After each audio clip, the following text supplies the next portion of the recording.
नमस्कार बच्चों। और कैसे हैं आप लोग। मैं उम्मीद करता हूं कि आप बहुत अच्छे होंगे। आपने पिछले वीडियो में बहुत ही अच्छे से पढ़ा और लगातार इसी तरह पढ़ते रहेंगे। मैं आपके लिए बहुत ही एक एक चीज़ें एकदम बेहतर से बेहतर चीज़ लाने का प्रयास करूंगा और मेरा पूरा ये प्रयास रहेगा कि आपको मैं एकदम अच्छी से अच्छी जानकारी दूँ और पढ़ाऊँ। तो आज का एक नया चैप्टर मैं आज नए टॉपिक के साथ आज शुरुआत करना चाहता हूँ। लिखा है दर्शाइए कि एक धनात्मक विषम पूर्णांक 4q+1 या 4q+3 के रूप का होता है q एक पूर्णांक है।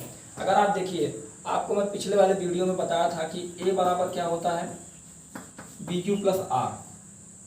तो आपने ध्यान दिया होगा, मैंने आपको ये बताया था कि भाज्य बराबर जो होता है भाजक गुणे भागफल प्लस शेषफल। ये मैं आपको पिछले वाले वीडियो में बताया था। तो a बराबर bq+r के रूप में इसको लिखना है और 4q+1 के रूप में लिखना है। तो आप करेंगे क्या, आप लिखेंगे r बराबर 0 से शुरुआत करते हैं, 0 1 2 3 4 जो भी इसमें हो उसी रूप में लिख लीजिए। तो आप लिख सकते हैं a बराबर 4q+a बराबर आप लिखेंगे यहाँ bq+r। तो यहाँ आप रखेंगे a बराबर b की जगह क्या लिखेंगे 4, तो 4q और r की जगह आप 0 अगर रखते हैं यहाँ आप लिखेंगे r बराबर 0 रखने पर। तो क्या हो जाएगा, a बराबर bq+r से a बराबर 4q+0, तो a बराबर क्या आएगा 4q। लेकिन आपको इस रूप में लाना नहीं है, आपको किस रूप में लाना है 4q+1 के रूप में लाना है। इसके लिए आप क्या करेंगे, a बराबर bq+r की जगह आप यहाँ लिखेंगे r बराबर 1 रखने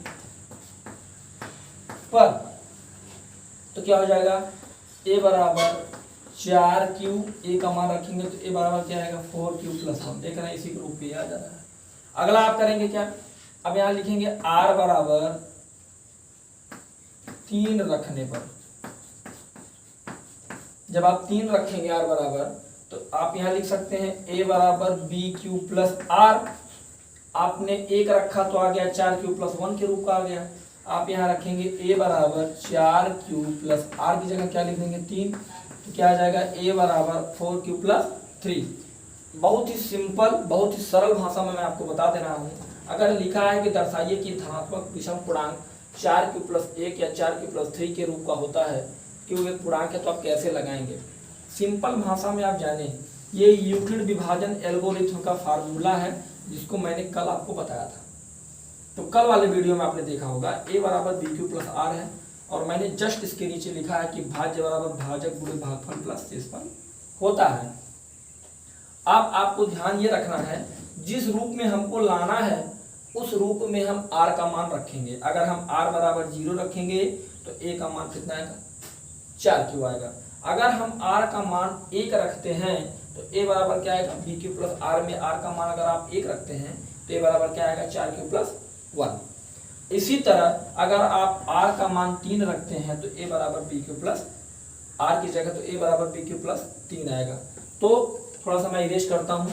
अब इसी तरह कई सवाल हो सकते हैं, आप कंफ्यूज मत होइएगा, समझिएगा, थोड़ा सा ध्यान दीजिएगा। जैसे लिखा है कि मान लीजिए दर्शाइए कि एक धनात्मक विषम पूर्णांक, यहाँ जहाँ ये लिखा है इसको हम हटा देते हैं।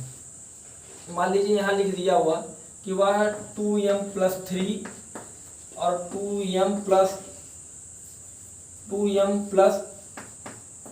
के रूप का हो, और जहाँ q एक पूर्णांक है वहाँ लिख देंगे हम m एक पूर्णांक है। तब आप सवाल कैसे लगाएंगे, सेम वही प्रोसेस, सेम वही उसी प्रोसेस से आप लगाएंगे। प्रोसेस आपका सेम वही है, मैं लिख दे रहा हूँ फिर से आप समझिएगा। सेम वही प्रोसेस है आपका, सेम वही है कि जैसे a बराबर bq+r जैसे आपने लिखा है, मैं सेम वैसे आपको बताता हूँ कि भाज्य बराबर आप फिर से लिखें, भाज्य बराबर भाजक गुणे भागफल प्लस शेषफल। या आप थोड़ा सा इस पर ज्यादा ध्यान देंगे, a क्या है भाज्य है, b क्या है भाजक है, q भागफल है, r क्या है शेषफल है। सेम यही आपका प्रोसेस होगा। तो आप अगर इस रूप में लिखना चाहते हैं तो आप लिखें a बराबर b की जगह क्या लिख देंगे 2, क्यू की जगह आप क्यू की जगह कुछ भी लिख सकते हैं, ए लिख सकते हैं, बी लिख सकते हैं, क्यू लिख सकते हैं, आर लिख सकते हैं, एम लिख सकते हैं।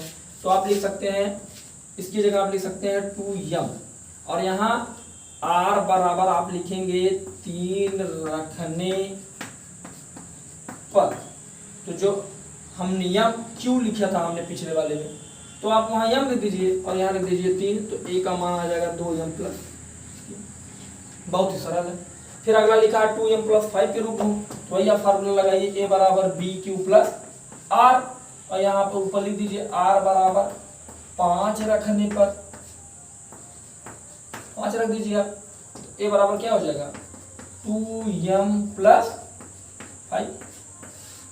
तो ये समझ में आपको आ गया होगा कि अगर इस तरह का क्वेश्चन आपको मिले तो आप इसके अनुरूप आप सवाल लगा सकते हैं। आगे थोड़ा सा हम देखते हैं, इसको मैं इरेज करता हूँ। आगे आप पढ़ेंगे अंकगणितीय आधारभूत प्रमेय। अंकगणित का आधारभूत प्रमेय में जो अंकगणितीय है, अंकगणितीय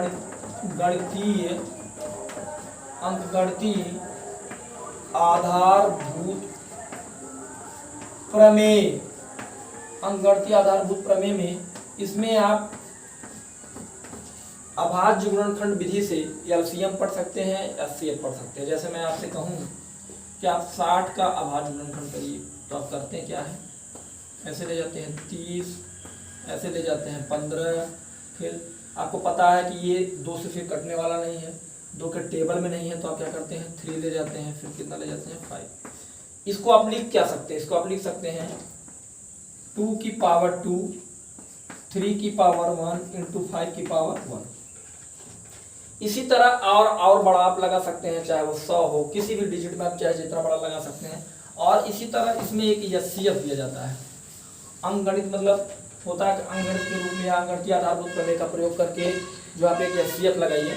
एचसीएफ अगर आप लगाते हैं, एचसीएफ कैसे लगेंगे, जैसे आपसे कोई कहा कि 32 और 16 का एचसीएफ लगाइए अभाज्य गुणनखंड विधि से, तो करेंगे क्या, 32 का लगा शुरू करिए आप, यहाँ आया 16, यहाँ आया 8, यहाँ आया 4, यहाँ आया 2, यहाँ आया 1। 16 का करिए, यहाँ आया 8, यहाँ आया 4, यहाँ आया 2, यहाँ आया 1। अगर आप चाहें तो आप लिखें, जैसे आप 32 को लिखें, 32 बराबर लिखें 2 गुणे 2 गुणे 2 गुणे 2 गुणे 2, 1 2 3 4 5, 1 2 3 4 5। 16 को आप क्या लिख सकते हैं, 16 को लिख सकते हैं 2 गुणे 2 गुणे 2 गुणे 2, कई बार 1 2 3 4 बार। नीचे आप एक लाइन खींचें। आप ध्यान देने की वाली बात है, यही ध्यान देना है आपको एचसीएफ में, जो सेम है, देखिए ये सेम है, ये सेम है। सेम का मतलब जो दोनों में हो, सेम का मतलब क्या हो, जो दोनों में हो। तो आप क्या करेंगे, उतारते चलिए 2 गुणे 2 गुणे 2 गुणे 2, तो आप ध्यान देंगे 2 दूना 4 दूना 8 दूना 16, तो हमारा एचसीएफ कितना आ जाएगा, एचसीएफ बराबर आप लिख सकते हैं 16। समझ में